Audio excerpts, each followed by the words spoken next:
It's funny. I didn't know. I mean, I didn't know because I don't. I mean, of course, I'm a dude, so I don't really watch too much reality TV. But like, women Mhm. know. Women know. Um, Women so know what? like, so women they just know who she Like is. what? They know who she is. So like my VA at the time, she's not even her audio is not here. I'll wait until she comes on to tell the story. Anyway, um, Rashana got headphones, the Chargers drafted a lineman. I'm happy about that. Why you have your jersey on? Yeah, that's exactly why I have my jersey on because it's draft day. I don't know what's going on with her audio. Hopefully, she figures it out. It might be me. It might be my connection because I'm streaming the draft. I need a TV in my office, my home office. So I'm in my home office. I have a whiteboard there. I want to put a TV back there. Behind you? Yeah, but then it's like, how can I watch the TV? I gotta turn around to watch it. But that's like the best wall for it. Maybe you just Otherwise, wanted to listen to it. maybe, yeah, just have it on, you know. Yeah. But this is probably gonna be a girl's room soon. Where you at? Where you at? You still keep trying to connect A the audio. girl's room? Y'all having a girl? Eventually. How do you know? God might give you another boy. Yeah. If that happens, it happens. But ideally, we get 1-on-1. That's the goal. I don't want to have three. Like, oh, I got to get a girl now. And then you be out there. I think that's why so many of my friends have so many kids. Is because they're trying to get a girl or a boy. This girl went to college, but she has 4 kids because she just kept having boys. She finally got a girl, and I think she's done now. She has 3 boys and a girl. Mm. Yeah. We might be 2 for 2 rescheduling. I hope not. I hope not. I was thinking we need to start doing these more than Thursday because my strategy is this. We are in a war. It's a podcast war and everybody's beating us. I'm going to send you this image you can use as your background. Maybe we can tweak it, do it differently or something. But we're in a war. Everybody's creating podcasts. Everybody's monetizing their podcast, making good money, getting great guests. The only way that we can compete, Rashana, is by dropping more episodes.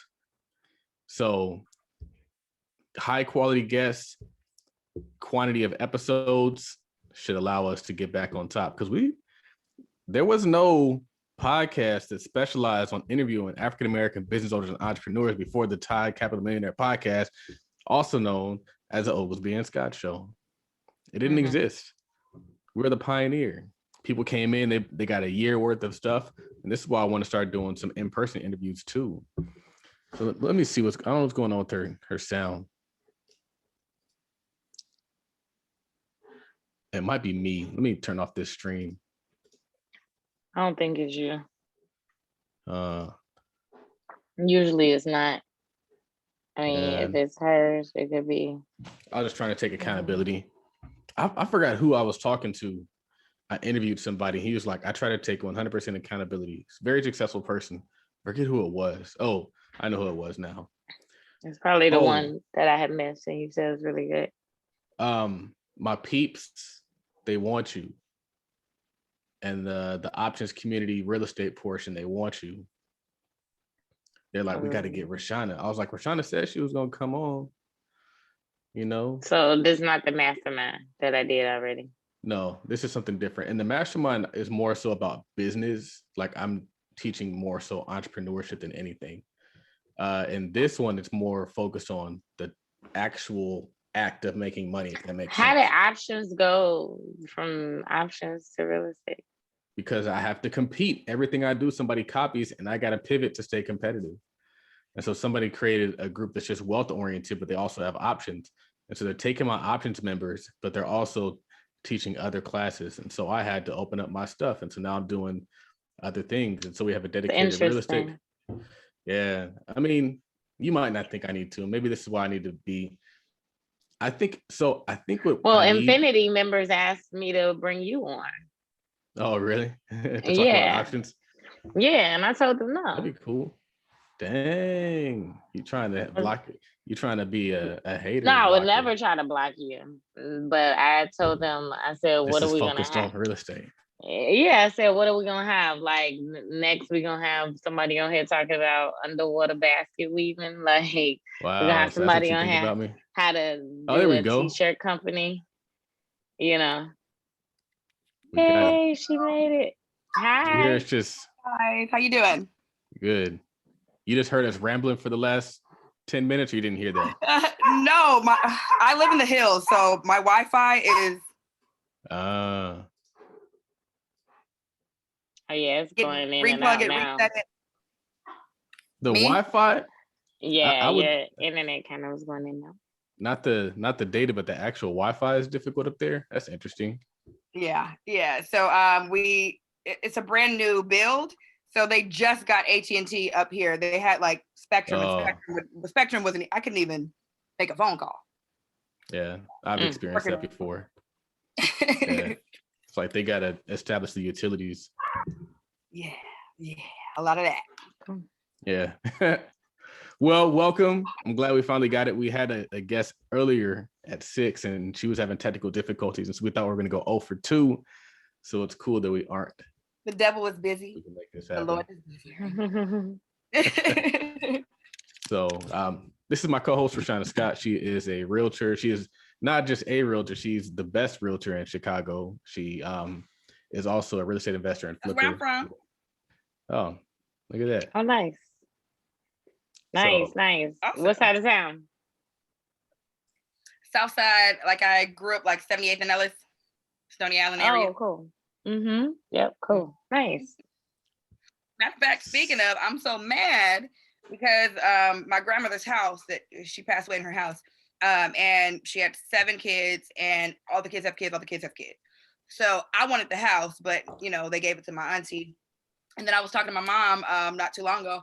I was like, Mom, the family might be mad, but if no one's going to step up, like, because I was looking at my grandmother's house on Zillow and it was all boarded up. I was like, Mom, I'm about to buy that house. It's $100,000. And it's very close to Obama's house. And, that area, it has to be gentrified at some point. My mom was like, oh, yeah, your auntie just sold the house and didn't want anyone to know. Wow. Sell it to a stranger knowing I've been trying to buy this house. Yeah. Wow. Why would you sold grandma's house? The house wasn't even $100,000. Wow. That means after you put some money in it, it's probably worth a lot more, right? Oh, tons. Mm-hmm. A similar situation happened with my grandfather's house on the west side. He had a house by what park is that? I'm not familiar. Garfield Park. Which one? Garfield. It wasn't Garfield. I think it begins with an M. Oh, I'm not sure. I don't know. Anyway, over there, and when he passed, my mom ended up selling the house for like $200,000, like $250,000, because it was like condemned, and she didn't want to, but it was just like so much work.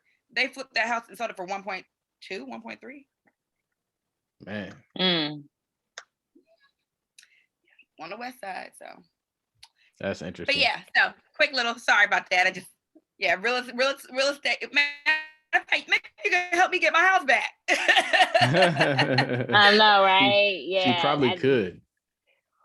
Well, I mean, if she sold it, for that price point, I'm sure they're in there renovating and we're gonna be flipping it because they can get every bit of probably $320 for the house. Sad. So I'm gonna kick it off. Chicago is the place to invest right now. Sorry guys.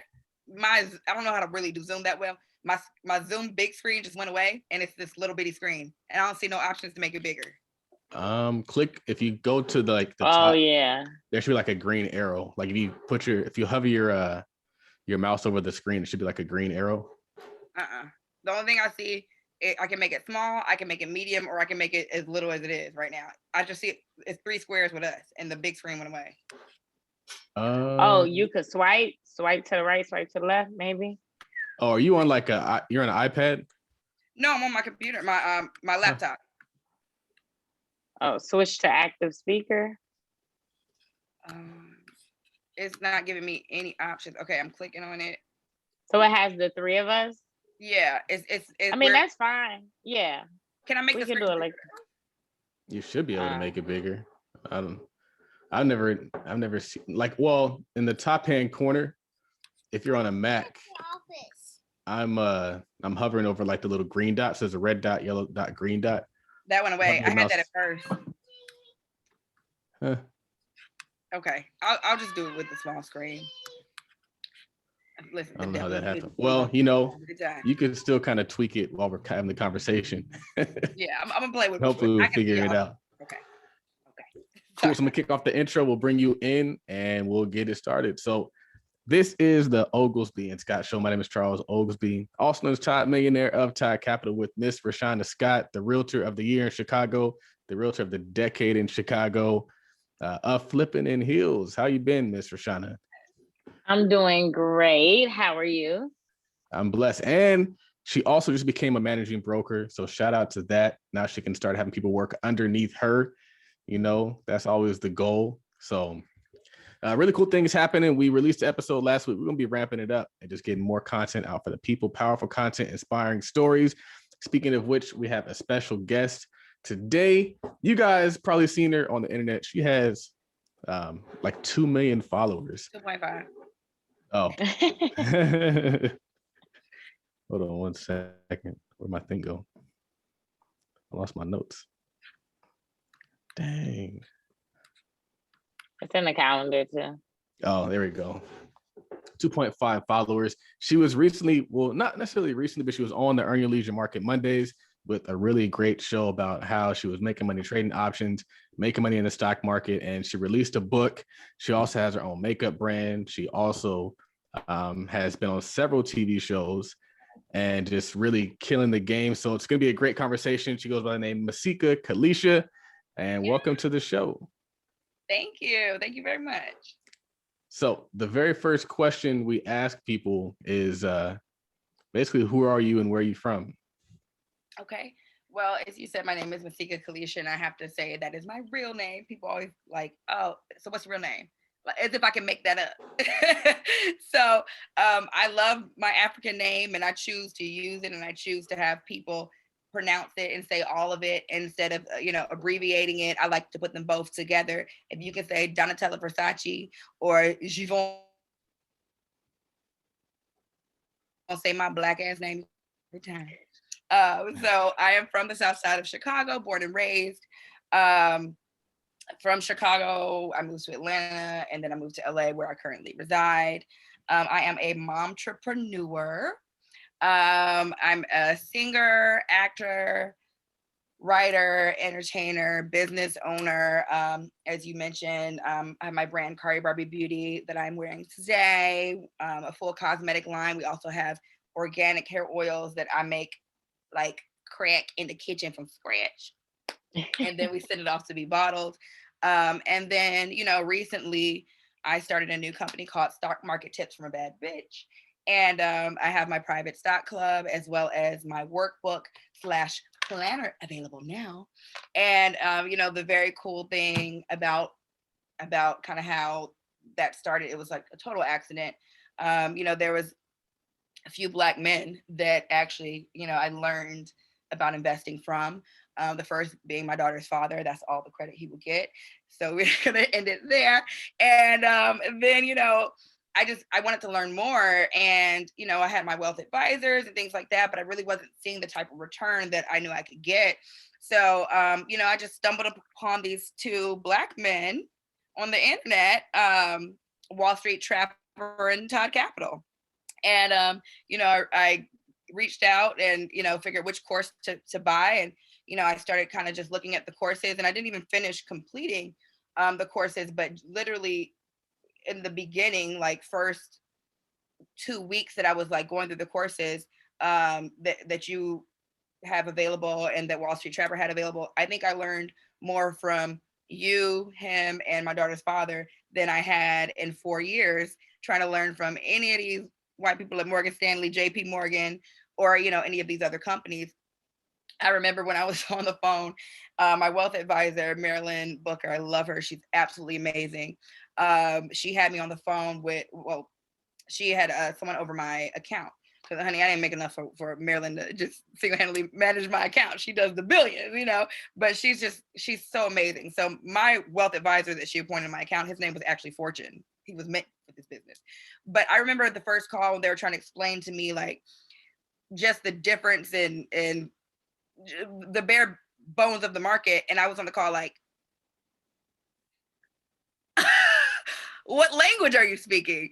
You know, so that just always stuck with me. And, you know, you guys had found a way to make something so difficult more easy. And then I realized, okay, when people try to explain the market to you, they explain from their level of understanding. It's like trying to teach a baby algebra. You got to learn how to count first. You got to learn how to, you know, do your syllables. So I wanted to kind of break down the stock market in a way that was very easy for people to learn and to teach themselves. And then I wanted to make it something cool. Like, I'm not some old fuddy-duddy, stuffy, fat, balding white man, you know? So it was important for me to get that message across that you can still be a bad bitch, okay, or whatever, you know, whatever it is, and still figure out how to navigate this whitewashed industry. Yeah. It's interesting because I heard you bring that up on the Earn Your Leisure interview, and then I heard you bring it up again here, and I was like, why is that so important? Why is it so important that people get the message about investing in wealth building from people who look like them? Man, like, you know, we want to be like the people we aspire to be like, you know, and for so long, the only way for Black people to be successful is to be a rapper, a stripper, a dope boy, an athlete, or, you know, a doctor or a lawyer. But now the doctor and lawyer isn't the cool thing anymore, you know? So when we have entertainers that we follow that I love, that you love, and, you know, that's kind of like the end of the story. Like, they're wealthy and all the fans are poor, you know? So it came to my attention, like, I don't want my fans to be at my concerts or at my movie premieres or, you know, watching my shows and or whatever it may be. And let's say maybe they had to save up money to come see my concert. And when they're watching the show, you know, they go home and now they got to figure out how to make ends meet, but I'm going back to my mansion. You know, I feel like there's too many of our people that we're holding on to the knowledge, the information, the wealth, and we don't want to share it.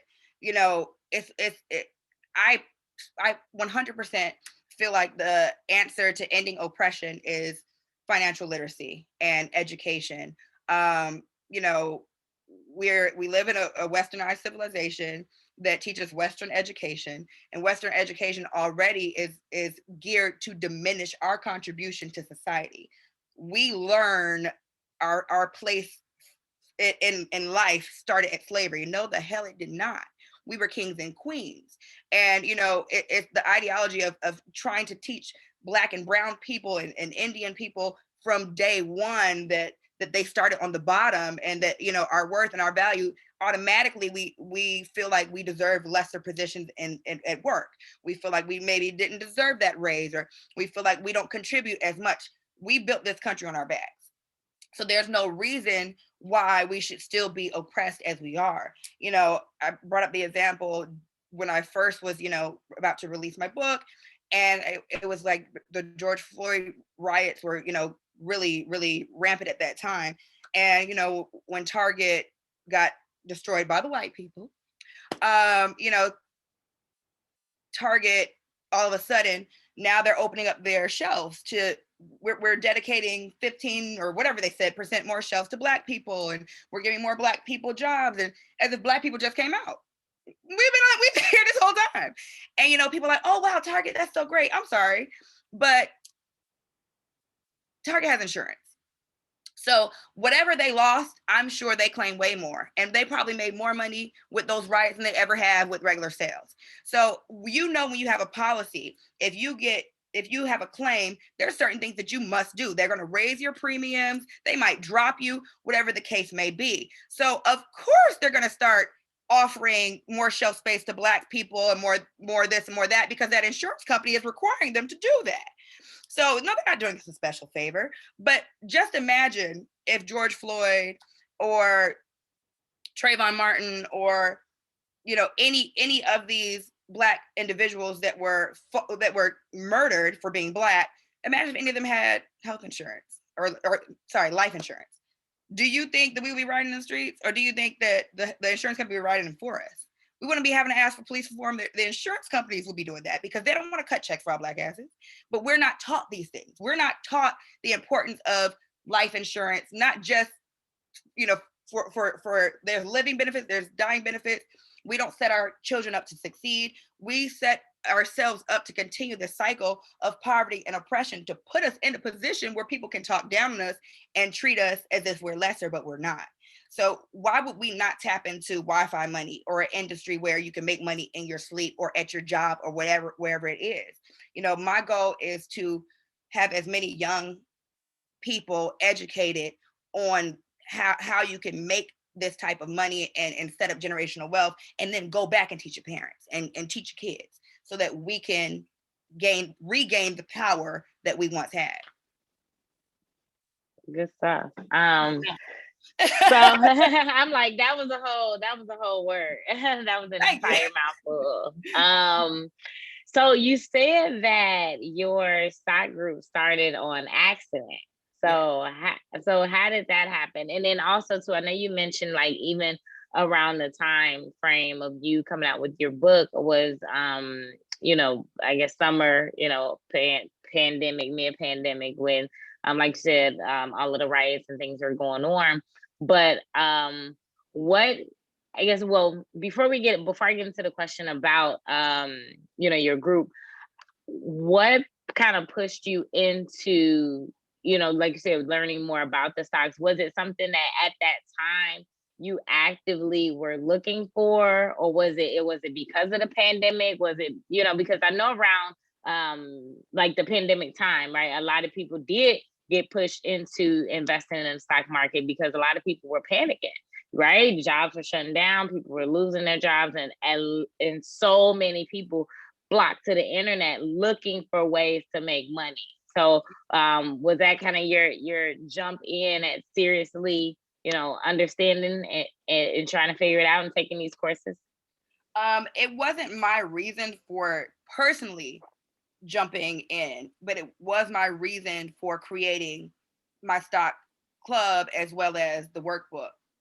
So again, you know, when right after I had my daughter, I don't even know if she was, you know, she wasn't even one yet. She was a couple months old. You know, I was very unhappy on Love and Hip Hop, and I had actually quit. And I had my own show, my own production company. Sorry, not my own production company. I had a different production company filming it, and we got picked up. I didn't know that I couldn't quit. I was stuck in my contract. And, you know, I got the call from Mona. I went on Power 106, LA's biggest hip hop station, and announced my pregnancy. And, you know, the airways were crazy. Everybody was, you know, trying to get interviews. And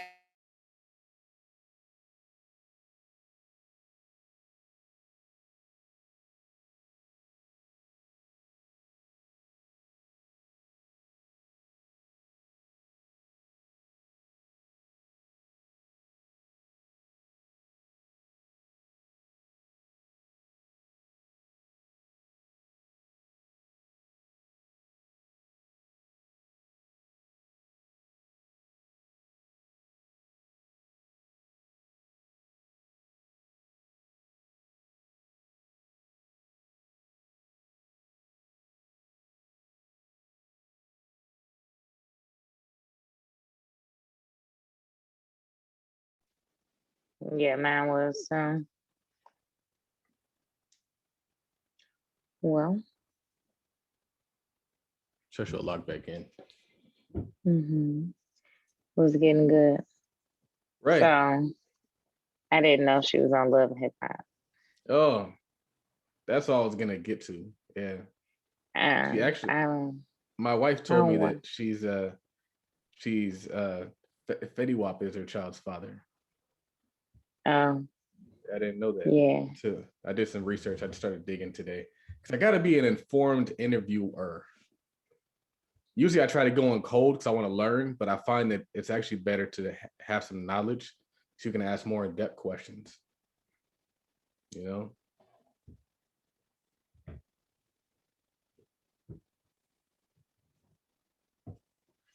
The Chargers got an offensive lineman. That's interesting. That's how you're supposed to do it. Mhm.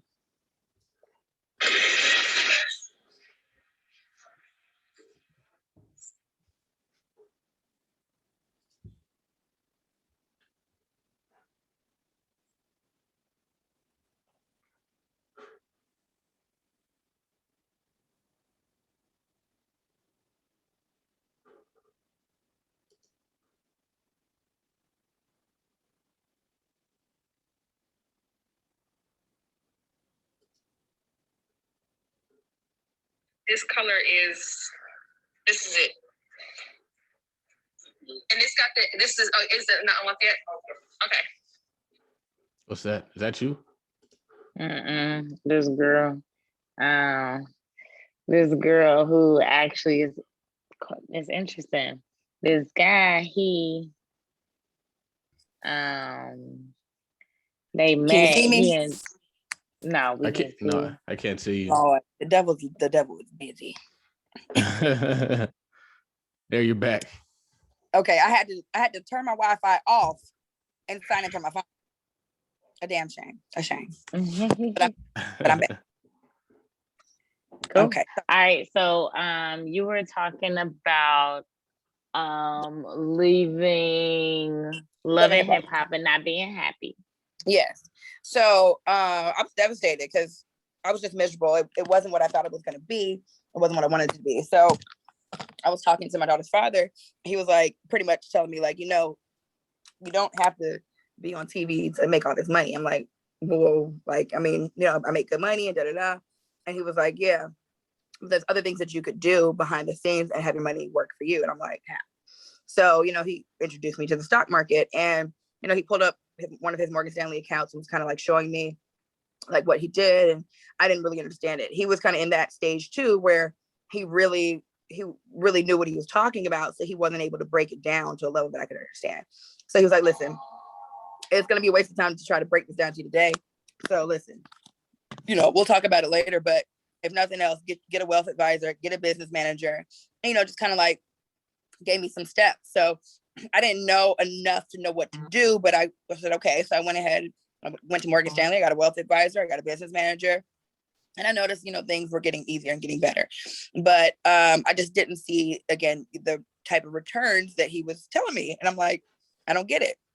So, I tried to dabble and dabble and teach myself a little bit here and there, but I was just always so busy. So I remember like trying to really learn around right before the pandemic, like around Christmas that year. And I didn't even really know what trading options was. Somebody mentioned it to me, and I just literally blindly experimented, not even knowing. I didn't know the difference between a stop, a put, a call, a limit, nothing. So I think at that point, I got an Amazon option for like, it was like $300 and something. Okay. And within like 6 days, it was up to over like $6,000. And I was like, this was magic. I just did magic. And I was completely clueless. I'm like, oh, this is intriguing. So I said, okay, let me pay myself back. So I put like whatever money that I spent, and then I gave myself a little tip, and then I was like, let me reinvest the rest and try it again. I failed. I didn't know what the heck I was doing. I lost. I was like, oh, okay, how do I do that again? So at that time, I kind of found the Wall Street Trapper, and I was like watching his course, and then like we would text back and forth, and I would ask him questions, and he would just laugh at me because every time it was time to put my daughter to bed, I would like send him the eyes and be like, all right, let's talk about what stocks to buy. And he was like, market's closed. I'm like, so what? I'm up. So that was kind of a funny thing. And then I found. I don't even remember how I found your page. Maybe it was from his, Todd. I'm not sure. I don't know why I'm calling you Todd. Why are you calling yourself Todd? I didn't think you were going to ask me that question. It's just, I don't even know. That's a good question. Just a name I adopted years ago and just held on to. What do you prefer to be called? Actually, Charles is fine. It's actually kind of weird people call me Todd, so Charles is fine. Okay. All right. So I'm sorry about that. I got a little had to ask. Okay. So anyway, and then I stumbled upon your course, and I think when I did my first option I'm getting a little ahead of myself. Stumbled upon your course, and I remember there was a couple times that I did something wrong, and I like DM'd you, and you kind of were helping me out with it. But what really, really like pushed me into just diving full face in was because of the pandemic. I'm always so busy. There's never any downtime. I have 10 jobs. I'm a full-time mom, so this was the first time I'm stuck at home. So I'm like, okay, I can't go anywhere and do anything that I would normally do. There's no better time for me to spend time learning this. So, my daughter was out of school. We would get up every day from 9 to 9. I would pretty much, do activities with her, play, we go to the pool, try to get as much work done as I could, but, mainly mommy mode. So when she went to bed, I would get my glass of wine and I would get my options course. I would get my Wall Street Trapper course. I would go to the internet. I would get on Robinhood. I would go to, and just the way I learn, like I can't just like read a textbook of information that's not interesting to me. I can read the same page 5 times and not know a single word I read. It's a gift and a curse. I can look you in the face and ignore you completely. Like, so if it's not interesting to me, it's not going to move me.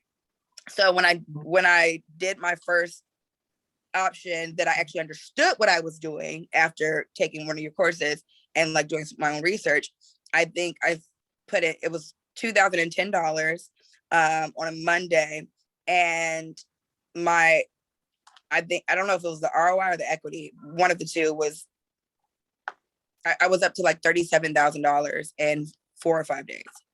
So this was right at the beginning of the pandemic. You look so cute.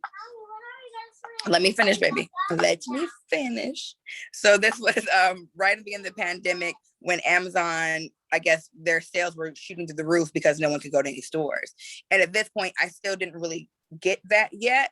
I didn't really know how to follow the trends in the market and things like that. But I said, okay, this will make me pay attention.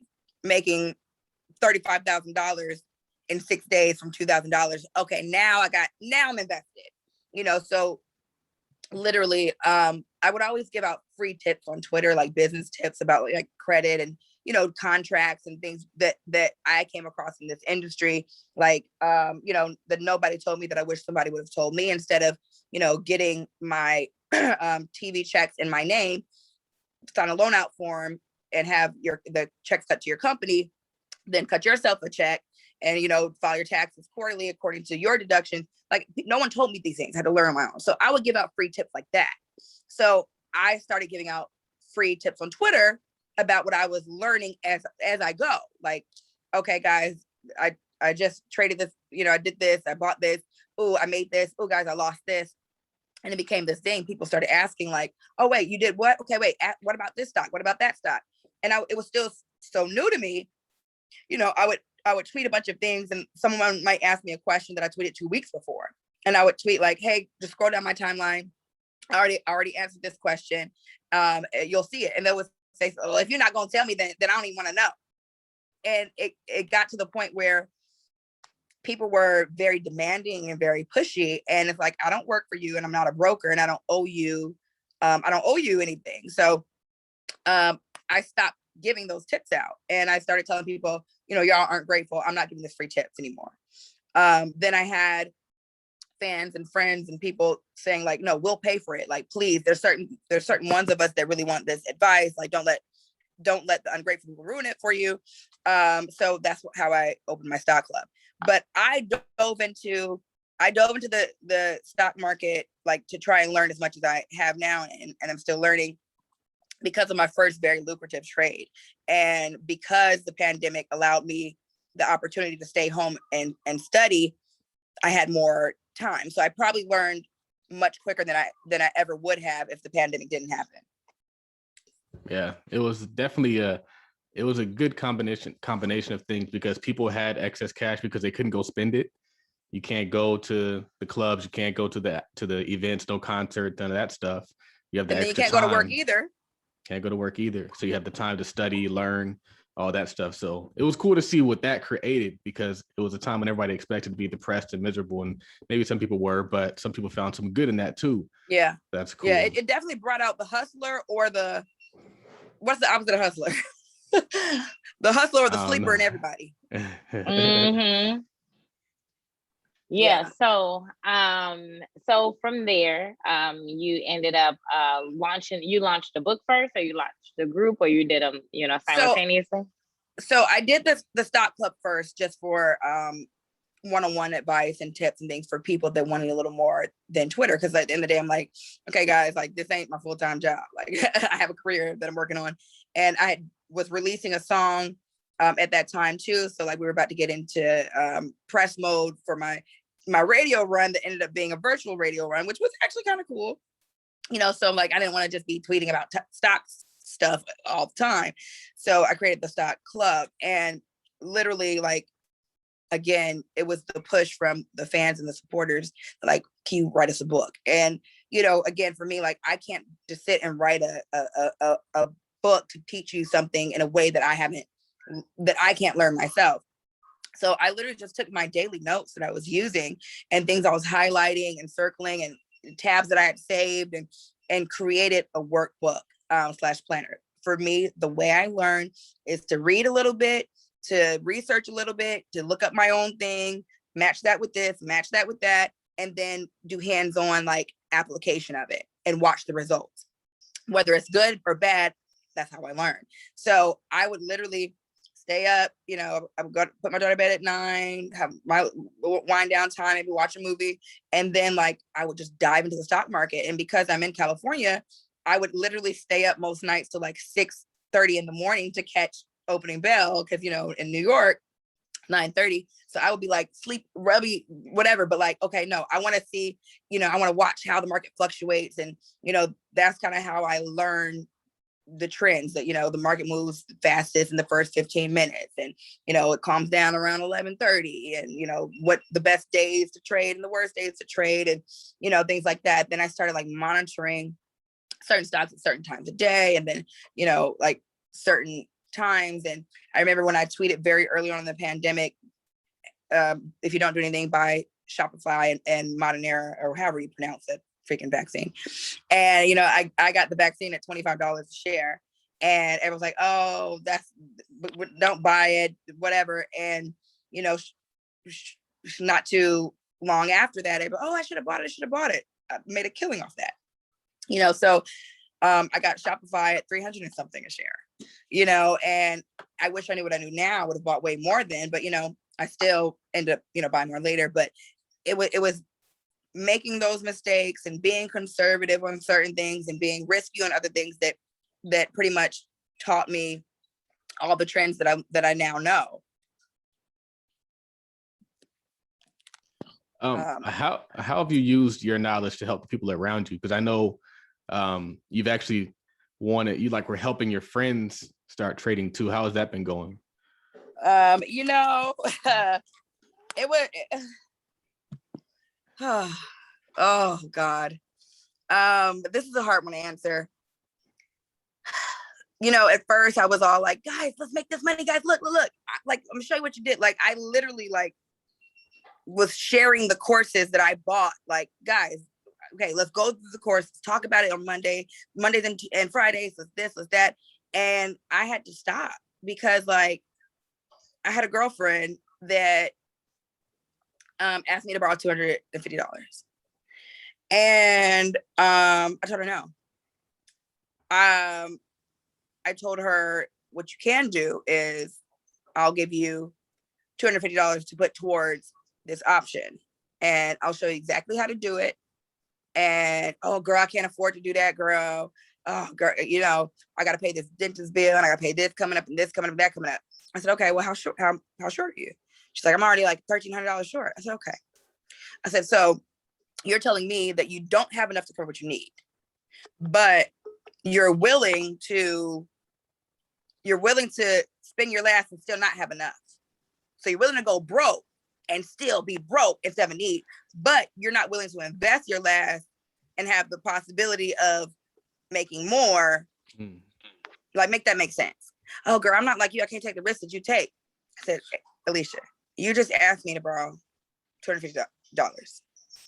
And once you spend that, it's gone, and it still won't be enough. I am telling you that I will give you the money to invest and teach you how to invest it. So basically, you want fish, I'm teaching you how to fish. but I'm giving you the bait for the fish as well. And I got very angry because she was like, oh girl, well, I just don't want it then. And I had to realize, like, as passionate as I am and as much as I want my friends and my family to succeed and be successful and do these things, like, I can't force that on you. A lot of people, broke is a mentality. It's not like, there's times where I had no extra money, but I was still wealthy in my mindset. So I had to realize that I had to stop. I think towards the beginning of the pandemic, I really, really tried to get all my friends and everything. And maybe like the first few months, like, I mean, in 4 weeks of really tapping into the market, I made 6 figures from very, very, actually, if we want to be honest, I made 6 figures from the $2,010 I put in less than a month, because once I got to that point, I paid myself back, and I never invested my earnings. I only reinvested profit. So even if I lost, I didn't lose. So I literally probably made almost $250,000 in 6 weeks off of that $2,010, and I paid myself back. So basically, I made it out of magic, Houdini or whatever you want to call it. So I at this point, I don't really talk to my friends about it too much. If they ask me questions, I'm more than happy. But I do have a lot of friends that have like quietly bought my book without even telling me. And because I don't do my own shipping, I don't really know. Then they'll ask me questions and like, oh, I looked on page such and such. I'm like, come on. So like I'm very passionate about it. And that is why like I have my stock club, because I can't text 10 different friends, hey, let's talk. But meet me in the stock club. We can all have the group discussion. I just got my mom signed up, my sister, my dad, working on my brother next. So I do have friends and family that are interested, but I kind of stopped being so like, we gotta do this, we gotta get rich. Some people would rather be, stuck in their ways. Mm-hmm. So would you consider yourself a professional trader now? Hell no. I'm a professional hustler, girl. Listen, and this is one thing that I think is very important. Again, I didn't write a book to teach you about the stock market. I'm not a broker. I'm a college dropout. Okay. I know how to make sure the bills get paid, keep the lights on. I know how to do that. So I didn't write a book. I wrote a workbook for you to teach yourself. I gave you the blueprint of the things that you need to learn and to look up so that you can teach yourself at your own pace. There's still a lot that I want to learn, a lot that I need to learn, but there's a lot that I know. There's a lot that I am great at managing. I'm so sorry, guys. My fiance is trying to get in the gate, and if I buzz him in, it's gonna hang up. Let me see if I can buzz him in without hanging up on you guys. Are you guys still there? Yeah, we're here. Okay.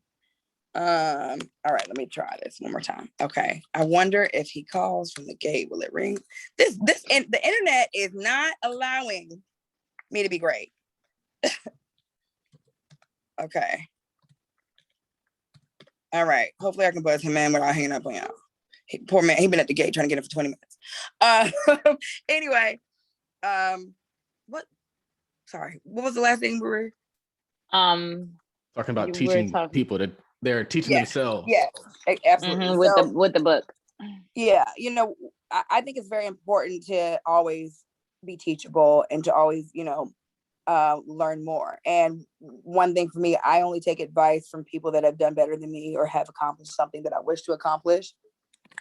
So, that's why, I follow different pages like Todd Capital and Wall Street Trapper and Earn Your Leisure and, things like that. I'm constantly learning more things, from other people that have already succeeded in this realm. So I wouldn't say I'm an expert by any means.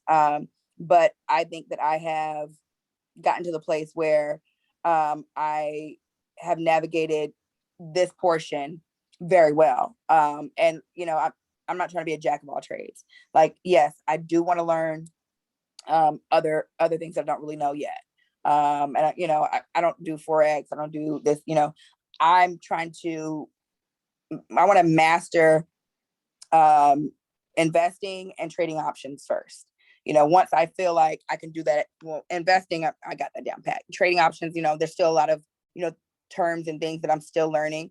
Once I feel like I have that down pat, cool, then, we'll add something else to that. But in short, I would not say I'm an expert at all, but I'm definitely, I'm definitely at a good place. I like that answer because that was actually where I was going. It sounds like a lot of times when people are like successful in entertainment or maybe sports, we think it's just talent. When a lot of it is, I lost you. Hold on. Oh wait. oh, Oh wait, there you go. Okay, can you hear me? Yeah. Okay. So what I was gonna say is that like 2 million followers, 2.5. 2.5 million followers. If you have my Facebook and my Twitter, we talking about 5 million. Don't you know what I'm saying? Right. Oh. But like, I think it's interesting because, and maybe I kind of want to see if you confirm this for me, is people who are successful in other spaces, whether it's entertainment, sports, whatever, they have that grind, that drive that allows them to be successful, not just in their particular endeavor, but in other places. Like we've seen Kobe, he was killing business, Nas killing business. And so do you think that it's not so much that it's the lane that you're in, it's just the mindset that you have about what you're approaching? I think, yeah. I think you can say a combination of the two, but yeah, mindset I think is the most important thing. Definitely, like, there's tons of very wealthy, well-established people, like we've seen it 100 times. People win the lottery, or athletes in the height of their career, or rappers or singers with the hottest song out. A couple years later, they're doing bad. And it's like, how could you do that? How could you lose all that money? And I think that is the mindset, the mentality, because they were in the lane where they had all the perks, but they didn't have that mentality. It's like I mentioned before, they were working for their money. Well, when you stop working, you're not going to have the money. So you have to make your money work for you. And once you get into that realm, even if you lose it all, you're going to have invested assets. So, God forbid, knock on wood or whatever is over here, glass. If I lost it all, I have so much invested. Yeah. And I know how to get it back, so I would say mindset is probably 80% of it. You spoke on Wi-Fi money. Can you talk to us about that and how that's been doing for you too? Yeah, I mean, Wi-Fi money is, some of me and my girls say, we didn't make it up, obviously, but we say it all the time. If you're not making money from your phone, then something wrong. I have Verizon and I can't stand Verizon, but just invested in Verizon stock, pretty much my phone bill's free. I invested in Peloton at the beginning of the pandemic, so I always say I got a free Peloton. One of my favorite stocks, and not because of the actual company, is because they pay high dividends, is Wingstop, honey. Like, my dividends alone has paid for every dollar I invested in Wingstop, and every time I eat a Wingstop. I don't even like Wingstop that much, but I like the dividends, So it's literally like you can make money laying in the bed, driving in the car, in your sleep, wherever you are, on the airplane. Like, if you haven't figured out how to take these little devices that we on all day long, wasting time, and social media is cool, but like, if you're on there just to see what attention you can get, if you know that you can get the attention, then you can sell a product, you can create a thing. And there's a million ways to make money. Like, stock market is not my only thing. That's actually the last thing I added to my empire. But I have my products, my clothing store, my hair products, my this, my that. Everything's online. There's not one store I physically sell a product in at this moment. Everything, you can click a button and add it to the cart and check out that way. So no matter what it is, and even real estate, of course, that's tangible, but we have Zillow and Trulia and all, basically you could never leave your house. And as long as you have your smart device and your internet, there's no limit to what you can do. You don't even need college anymore. As long as you got YouTube. YouTube University. That part. So I'm glad Charles asked that question, and I'm glad you mentioned what you just said, because actually I wanted to ask you about that, your other businesses, because you are an all-around businesswoman. And I know we were talking a lot about stocks in the group and things like that, but I want to even touch on just even like your very first businesses and what did that look like, and some challenges even in that, that you've dealt with or, have gone through, and like you said, just being in a completely online business too, right? Because there's a lot of conversation around that, like is brick and mortar even needed, nowadays for certain industries? Right, yeah. When I got on Love and Hip Hop, I realized that I'm on this huge stage every Monday night. We were like one of the highest rated, if not the highest rated at the time, reality show in the nation.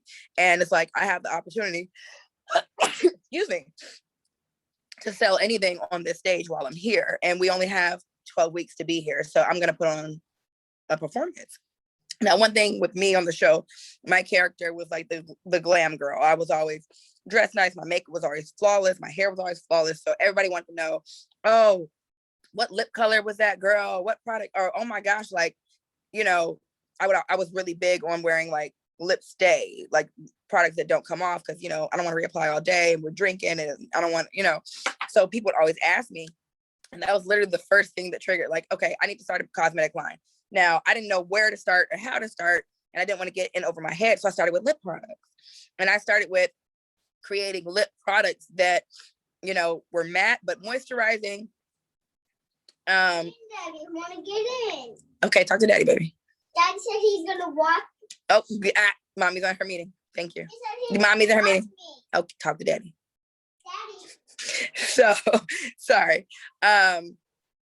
Yeah, so, just not even having a plan, I just, got on the internet and looked up some different vendors and started like picking colors that I like to wear, colors that would last all day long, but then, addressing issues that I had, with my makeup. Like at one point in time, we weren't allowed to wear false eyelashes with eyelash glue.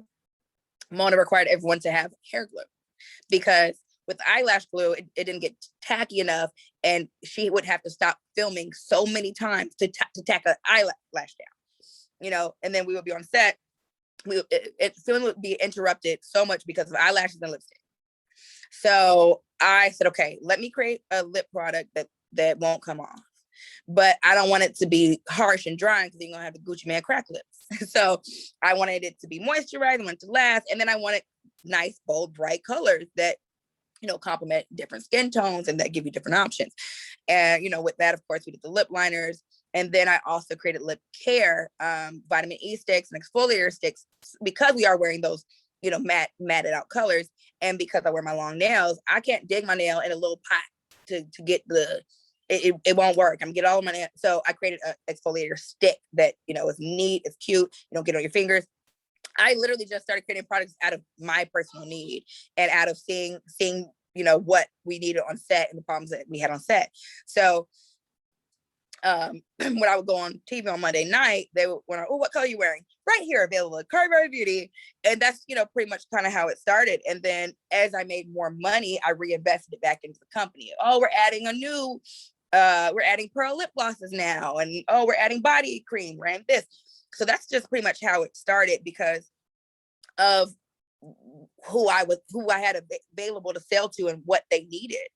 And then, when the pandemic hit, I'm like, damn, people ain't gonna be wearing makeup, but I got this hair oil, and like my hair oil is my number one selling product. But I'm like, okay, I know what I'm gonna do. And I literally roller set my hair, did a video in my bathroom, combing through my hair, showing my scalp, and just saying, guys, it's a pandemic. We're stuck at home. Ladies, Black women, especially, you know how it is. You ain't going out with your hair not done. You can't, who gonna do your hair? Who doing your hair? You can't get your hair done. You don't have to worry about your hair looking greasy. The white women, Asian women, you don't have to worry about your hair looking great. There's no, literally, this is the only time that you can be as ugly as you want to be. Get that oil, drench your scalp, let it sit in. I was like, I think I said that I did a hot oil treatment overnight. I was supposed to rinse it out, but this is the third day. I haven't even rinsed it out, because who's gonna see me?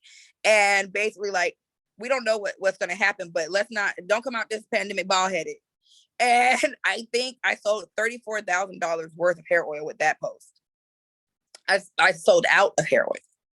And I was actually upset because I couldn't even restock because I had to close my office down. So I didn't have my employees.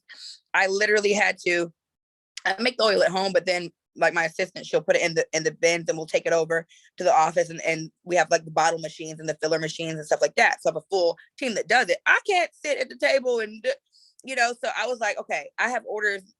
It's on back order. I don't know if you're familiar with Dan Rue, the guy that dances with the beard on Instagram. He FaceTimed me one day and I was like, I'm just stressed out trying to make these oils. He's like, I'll come help you. I'm like, yeah, right. When I tell you that man pulled up and another one of my homeboys pulled up and we were at my dining room table during the pandemic till like 5 a.m. making hair oil bottles. And I'm like, okay, these are real friends. Like, these are real friends, So I would just find a need and fulfill it. It's not rocket science. And, the industry is oversaturated. There's room for everybody. And then, my line, I wanted it to be vegan and paraben free. When I found out I was having a daughter, I'm like, okay, I know she's going to be on my lap while I'm doing makeup. And I know I'm going to be kissing her all day. I don't want my lips stick all on her and giving her rashes.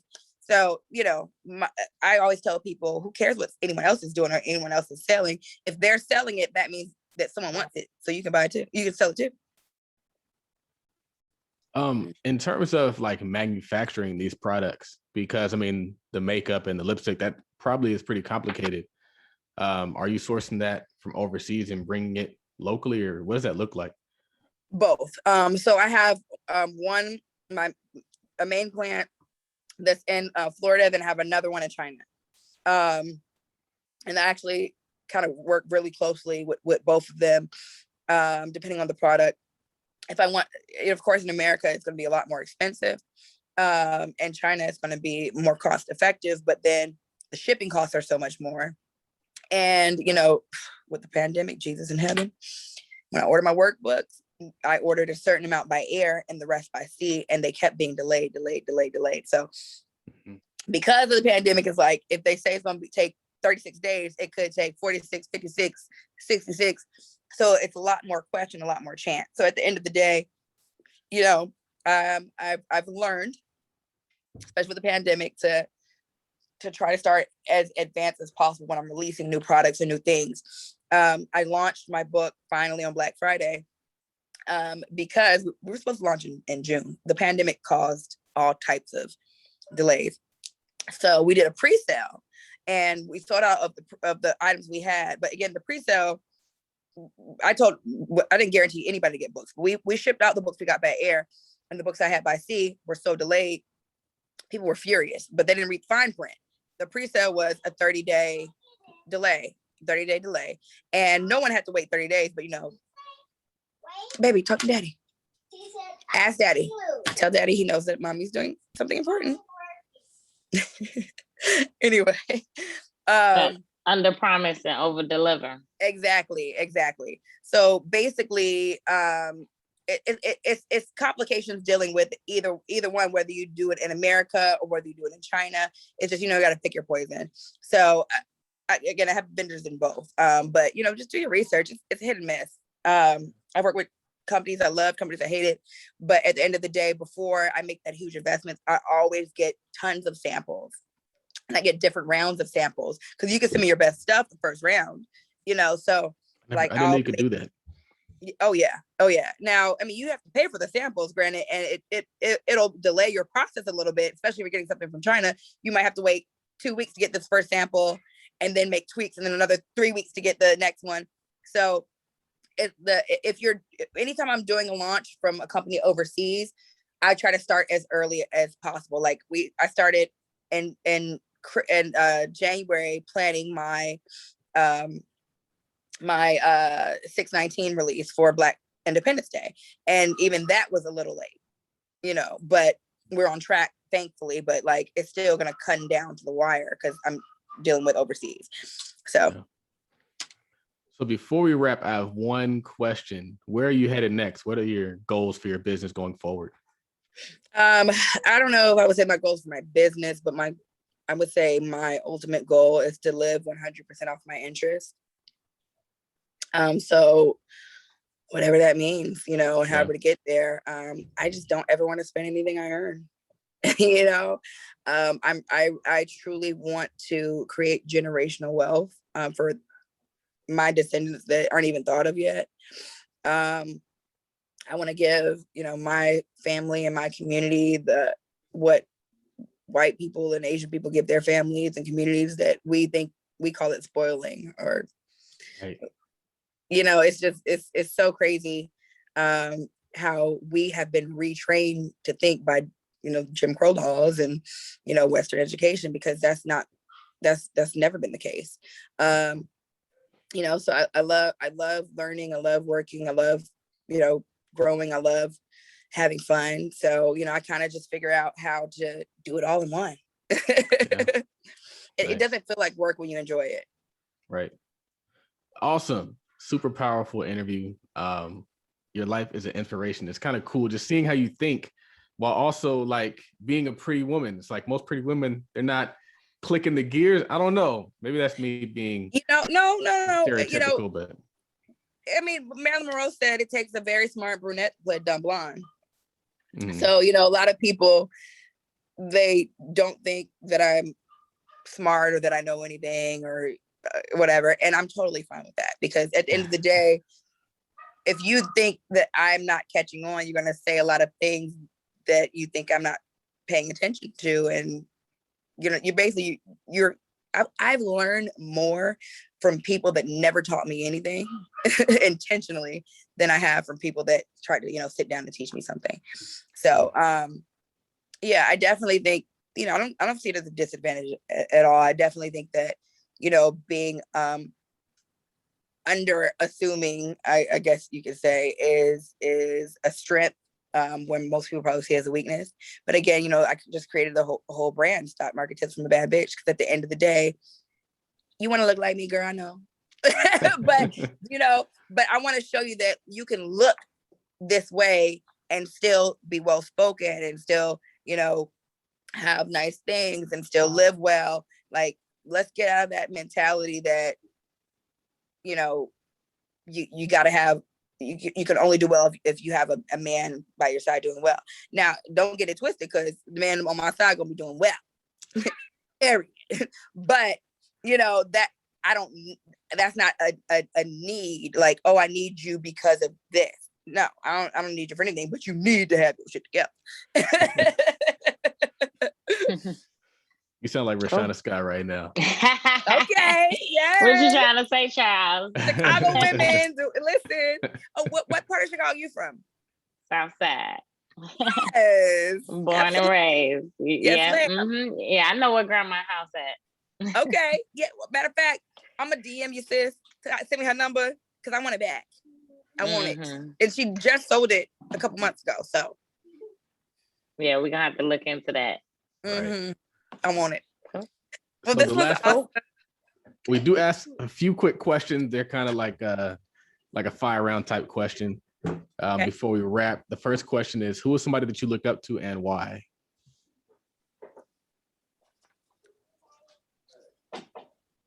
That shouldn't be so hard to answer. Why is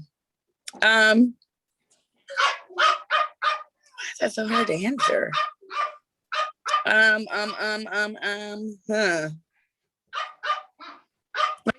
answer that later. Let me come back to that last question. All right.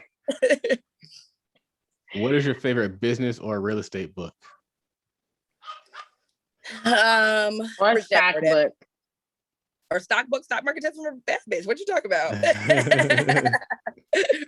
I'm a big fan of Rich Dad Poor Dad. I definitely feel like just the background story that Robert Kiyosaki told was amazing. How his own dad told him to go ask the neighbor, and that's pretty much how he learned everything.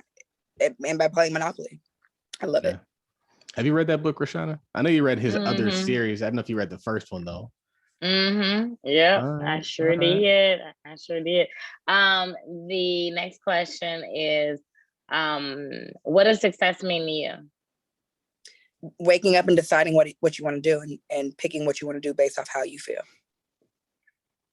I never want to like wake up and feel like I have to do this thing to make ends meet or to live. Like every morning I get up, I do what I want to do.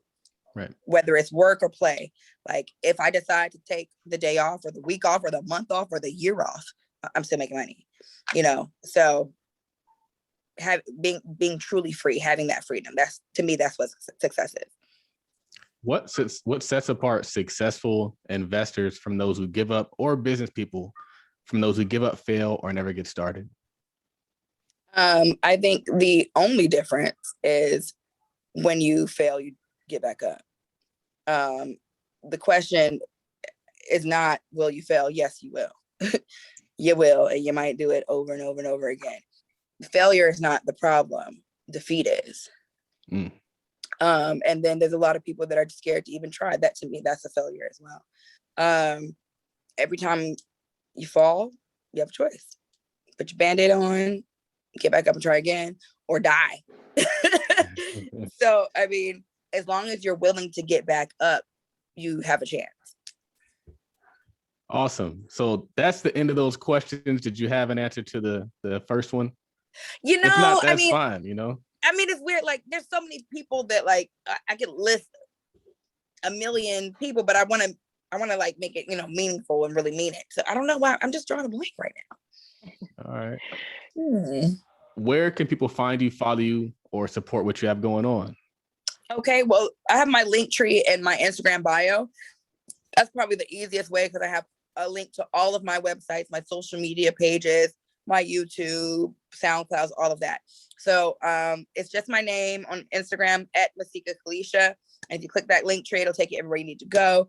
My book is available at stockmarkettipsfrombadbitch.com. That is a lot to type. So we got other ways to get you there. You can type Masika's stocktips.com or the acronym STFBB.com.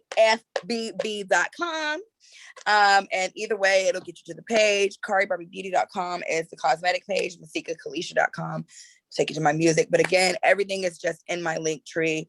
Follow me, double tap. Don't jump in my DMs unless, you know what I'm saying? But yes, this was awesome. This was fun.